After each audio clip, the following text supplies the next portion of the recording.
100 years ago, this place stood at the center of a growing community. Today, a century later, its spirit is still bringing that community together. Friends, families, and supporters gather to honor its legacy and to begin a new mission, restoring the hospital. I need to say thank you to Brother Lewis for inviting me to speak on this occasion. I want to thank all the dignitaries who are here. I want to thank all of you for being here. We're gathered here today for one of the most noble achievements in this city. It is a dedication for this monument for the hospital that built by blacks. It's the history of Oakmulgee. Our memory fades, and so we need to keep fresh in the minds of the young. Let us never forget it, for really, it's hard to be proud of your past when you don't know it.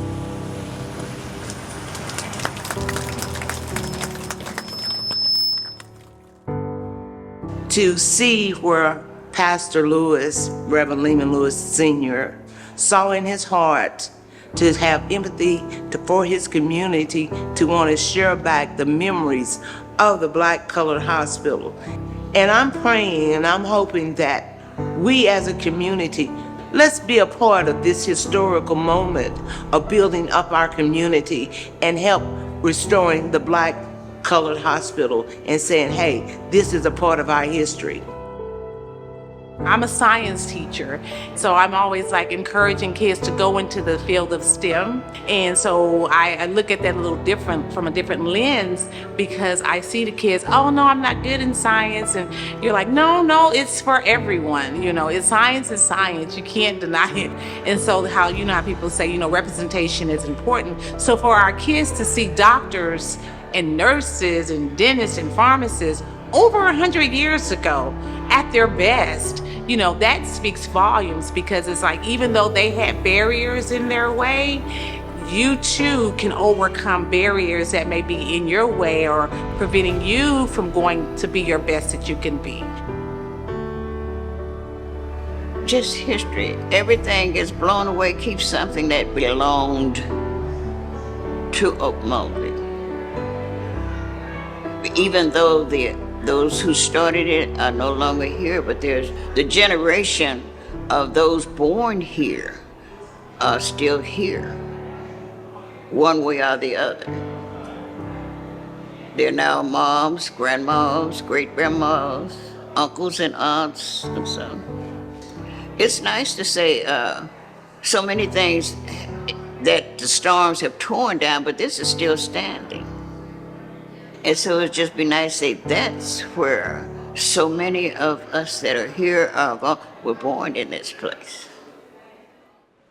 I guess I'm proud, not of myself, but that it's still standing and it's being used and turning into a museum for everybody to be able to see.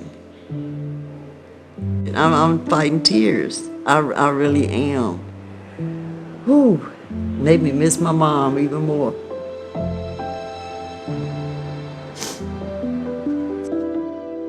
It's very important. It's one of the most important parts of this project is that it's not a black or white or even Indian, because this land first belonged to the Creek Nation tribe. It's important that we be inclusive, and we know that this building would not have been built had it not been for all the people to come together. The white people donated, the black people donated, the Indian donated. Everyone was involved in the construction of this hospital, and everyone is involved in the preservation of this hospital. This is a very important project. It's not a project that, no one that can can say, okay, I did it, or, you know, this is a project that everybody ought to be proud, everybody ought to salute, and everybody ought to be able to say, I was a part of that.